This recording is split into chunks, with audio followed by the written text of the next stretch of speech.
Assalamualaikum warahmatullahi wabarakatuh. Berbuat baik. Infak, sedekah, zakat itu bahagian dari ciri seseorang yang dermawan. Sedekah itu berasal dari kata sidqun, artinya benar. Maka Abu Bakar itu dapat gelar Abu Bakar Siddiq, yang selalu membenarkan. Kalau kita hubungkan dengan keimanan, dengan agama, kenapa sedekah itu disebut sidqun? Diambil kata sedekah, benar. Ini pertanda bahwa orang yang rajin bersedekah, orang yang dermawan, itu pertanda bahwa dia membenarkan agama Allah, membenarkan janji-janji Allah. Ciri-ciri orang yang membenarkan agama Allah, janji Allah adalah rajin sedekah. Kenapa? Sebab kalau kita tidak mau bersedekah atau pelit atau kikir, tentu saja itu pertanda kuat kita tak percaya bahwa harta yang kita sedekahkan itu sebenarnya itulah harta kita nanti. Itulah harta kita yang sebenar-benarnya. Adapun harta yang kita makan, dia akan masuk ke comberan dengan berwarna-warni bermacam-macam, menjadi kotoran. Tetapi harta yang kita sedekahkan, itulah harta kita. Memang itulah punya kita. Maka ketika kita tidak mau bersedekah, kikir, pelit, medit, sesungguhnya kita nggak percaya dengan hari akhirat. Nggak percaya yang kita sedekahkan itu adalah harta kita. Masyarul muslimin, Bapak Ibu yang dirahmati Allah Subhanahu wa taala. Maka dalam sebuah hadis Nabi mengatakan di dalam kitab Ihya Ulumuddin dikutip Al-Ghazali, la yajtami'us suhha wal iman. Iman dan kekikiran itu tidak pernah bisa menyatu. Sebab orang yang kikir yang enggak percaya dengan hari akhirat, enggak percaya sedekahnya itulah hartanya, enggak percaya dengan balasan dari sedekahnya yang berlipat ganda Allah berikan. Itu kan rasionalnya begitu. Apalagi di bulan Ramadan. Ya. Nabi SAW dikabarkan Ibnu Abbas karena Rasulullah SAW ajwadan nas. Nabi SAW itu termasuk orang yang paling dermawan. Bahkan di bulan Ramadan ajwadu bil khair minar rihil mursalah. Beliau itu sangat-sangat pemurah, dermawan, lebih dermawan, seperti dermawannya itu seperti angin yang berhembus. Siapa yang minta ngasih? Ya Allah. Diselidiki Bapak Ibu, ada namanya tabi'in, disebut Nabi tabi'in. Khairat tabi'in Uwais Al-Qarni. Sebaik-baik tabi'in adalah Uwais. Hadis Sahih Muslim. Ini diakui. Kenapa enggak yang lain disebut yang terbaik? Kenapa Uwais Al-Qarni? Ternyata Uwais Al-Qarni ini manusia langit, dikenal di langit, walaupun di bumi tidak terkenal. Nah, diteliti amalannya, yang kelihatan orang ramai, dia berbakti kepada orang tua. Ya, ini amalan pokoknya. Kemudian diteliti lagi oleh ulama yang tinggal di Baghdad, yang dekat dengan Yaman. Dulu daerah Yaman itu termasuk berdekatan dengan Iran, Yaman. Ya, dia masuk daerah apa istilahnya itu. Jadi ketika diteliti, ternyata Uwais Al-Qarni ini amalannya adalah sangat dermawan. Dia nggak mau tidur, nggak bisa tidur kalau uang di tangannya nggak habis. Ini luar biasa. Nggak sanggup kita ngamalkannya ini Bapak Ibu. Jadi ketika ditanya, kamu kenapa nggak bisa tidur kalau masih megang uang? Aku takut kalau aku masih megang uang, nanti ada orang gak makan di sekelilingku, lalu aku ditanya Allah, kenapa kau punya uang? Itu saudaramu gak makan, kenapa gak kau beri? Maka dia gak bisa tidur. Jadi setiap hari, setiap malam, dia mesti habiskan uangnya, dia sedekahkan. Kalau nggak habis, nggak bisa tidur dia.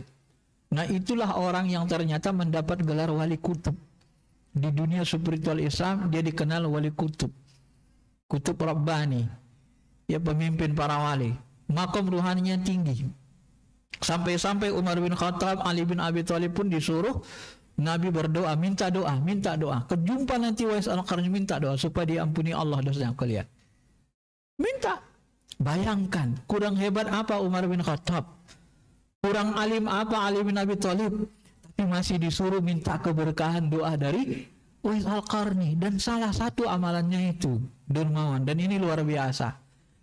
Masyarul muslimin, Bapak Ibu yang dirahmati Allah, maka orang-orang yang bersedekah, mentraktir atau memberi berbuka orang yang puasa, dia akan dibebaskan dari neraka, diampuni dosanya, kata Nabi. Bahkan dia dapat pahala dari orang yang dia kasih buka puasa itu, tanpa mengurangi pahala orang yang puasa. Hadis riwayat Ibnu Khuzaimah dan dia mensahihkannya. Di bulan Ramadan ini apalagi, semua amalan-amalan sunnah kita diangkat pahalanya menjadi wajib, ditinggikan oleh Allah Subhanahu wa taala. Di dunia, sedekah itu bisa menghapus dosa, kata Nabi. Was-shadaqatu tudfi'ul khati'ah kama tudfi'ul ma'un nar. Bagaimana caranya? Mirip seperti api itu dipadamkan, ya. Api itu dipadamkan oleh air.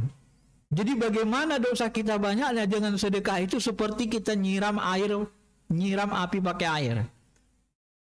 Maka tidak salah ketika sebahagian hadis juga mengatakan, Nabi juga mengatakan doa itu, sedekah itu bisa menghalau bala. Ya, bisa menghalau bala.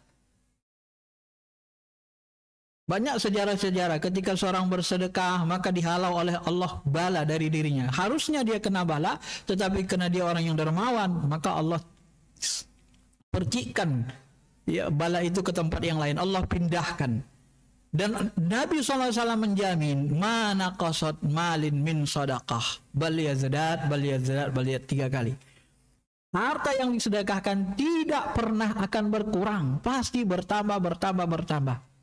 Pasti. Itu sudah pasti. Minimal bertambahnya di akhirat. Tapi saya, salah seorang guru kita nggak setuju model sedekah salah satu ustadz besar. Saya tak sebut nama lah. Ya. Yang sedekah itu menjanjikan balasan dunia.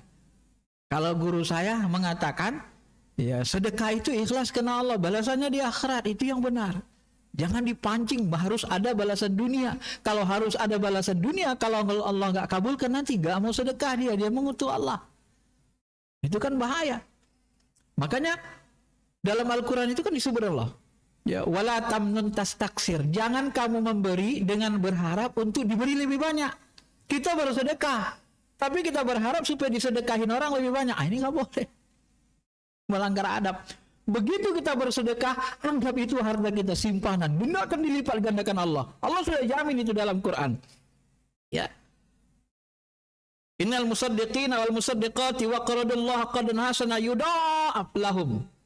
Orang-orang yang membenarkan yang benar, ya, membenarkan janji-janji Allah, baik laki-laki perempuan, dan memberi pinjaman kepada Allah, bersedekah dengan pinjaman yang baik, pasti kami lipat gandakan bagi mereka balasannya. Walahum ajrun karim, bagi mereka balasan yang mulia. Bahkan nanti di surga, kata Nabi, ada sebuah surga yang dia transparan. Orang-orang dari luar bisa melihat isi surga itu. Itu hanya diperuntukkan kepada orang-orang dermawan. Kenapa? Ya mungkin orang dermawan itu semua orang melihat dia baik, zahir batinnya baik. Zahirnya baik, batinnya baik. Jadi surganya transparan, kelihatan semua isinya kebaikannya. Kalau saya memahaminya begitu, Pak. Nah, ini luar biasa ini, berbeda dengan surga-surga orang biasa. Ya. Bahkan sedekah ini juga bisa menghilangkan azab kubur. Kata Nabi dalam hadis lain, Dan sedekah ini juga menjadi naungan kita nanti di akhirat, membela kita. Itulah yang menaung kita di saat orang-orang disiksa, di saat orang-orang berjalan di bawah terik matahari, dan kita dinaungi oleh amalan kita, amalan sedekah. Ya. Maka dari itulah Bapak Ibu yang dirahmati Allah, apalagi bulan puasa ini, mari sama-sama sedekah semaksimal mungkin, khususnya kepada orang-orang yang tidak mampu, ya orang-orang yang kurang beruntung lah dalam sisi rezeki. Kalau tak mampu kita bersedekah dengan harta, minimal bersedekah dengan berkata baik, bersedekah dengan senyum, ketemu orang senyum, nggak usah merongos, nggak usah masam mukanya, karena tabassum muka li akhika sedekah. Tabassum itu juga sedekah, berkata baik kepada saudara kita juga sedekah. Ya kalau nggak mampu bersedekah harta, banyak cara bersedekah, dan ini bahagian dari yang diperintahkan Allah dan Rasulnya. Karena itulah disebut Allah dalam ayat tadi, ya muhsinun. Sedekah itu adalah salah satu ciri tertinggi orang yang berbuat baik. Karena orang yang berbuat baik ini sebenarnya melakukan sedekah, memberi nasihat yang baik sedekah, termasuk senyum kita pun sedekah, berkata baik pun sedekah, dan sedekah yang paling abdal itu adalah wa ampik, berimpak di jalan Allah. Sedekah yang sunnah, ya, dan ada yang namanya sedekah wajib yang disebut dengan zakat. Zakat terutama zakat fitrah yang sebentar lagi kita tunaikan, ini harus kita tunaikan Bapak Ibu. Kalau bisa zakat fitrah itu jangan pas-pas banget gitu, dilebihkan. Itu sunnahnya dilebihkan. Ukuran minimalnya 2,5 kilogram. Kita buat 3 kilo aja. Saya tidak pernah zakatnya 2,5. Biasanya saya buat 3 kilo aja. Dan beras yang paling mahal. Kenapa? Karena guru-guru saya dulu sejak kecil banyak yang mengajarkan zakat itu adalah pembersih, seperti ibarat kita bayar sewa badan, sewa tangan gitu kan. Sewa tangan ini berapa dalam setahun? Sewa mata berapa? Sewa ginjal kita berapa? Sewa jantung kita berapa? Udah disehatkan Allah, disuruh dijakati jasad ini. Jasad ini harus dijakati dengan zakat fitrah. Zakat fitrah itu cenderung kepada zakat jasad, jasad diri kita, menjakati diri kita, ya fitrah kita, zakat untuk diri kita. Maka ketika kita berzakat disebutkan diri kita, nama kita, ya nama jasmani kita disebutkan. Nah, itulah zakat diri. Ya bayangkan kalau kita lampu saja setiap hari, setiap bulan berapa kita bayar PLN? Kadang 1 juta, kadang lebih, kadang 7,5, tergantung kan. Ini setahun sekali. Sewa jantung, sewa bola mata, retina mata, sewa tangan, sewa kaki, disehatkan Allah semua. Disuruh menjakati, bayar sewanya, kalau bahasa saya, bayar sewanya setahun sekali 30.000. Wah, katakanlah 3 kilogram, sekilogram 15.000, 45.000, buat 20.000, 60.000 cuma setahun. Gak mau bayar. Ini kalau ada orang gak mau bayar zakat fitrah ini udah kelampauan banget Pak. Kurang ajarnya sama Allah Ta'ala. Kenapa? Ya begitu. Karena zakat fitrah itu adalah seperti sewa badan kita. Begitulah diajarkan guru-guru kita. Karena fitrah itu bahagian dari diri kita manusia. Mudah-mudahan penjelasan yang sekelumit ini bisa memberikan kemantapan bagi hati kita untuk menjadi orang dermawan dan mengeluarkan zakat, terutama zakat fitrah. Semoga Allah menuntun hati kita, membimbing kita, dan memberikan kita istiqomah dalam kebenaran, keimanan, ketakwaan sampai akhir dari kehidupan. Terima kasih. Assalamualaikum warahmatullahi wabarakatuh.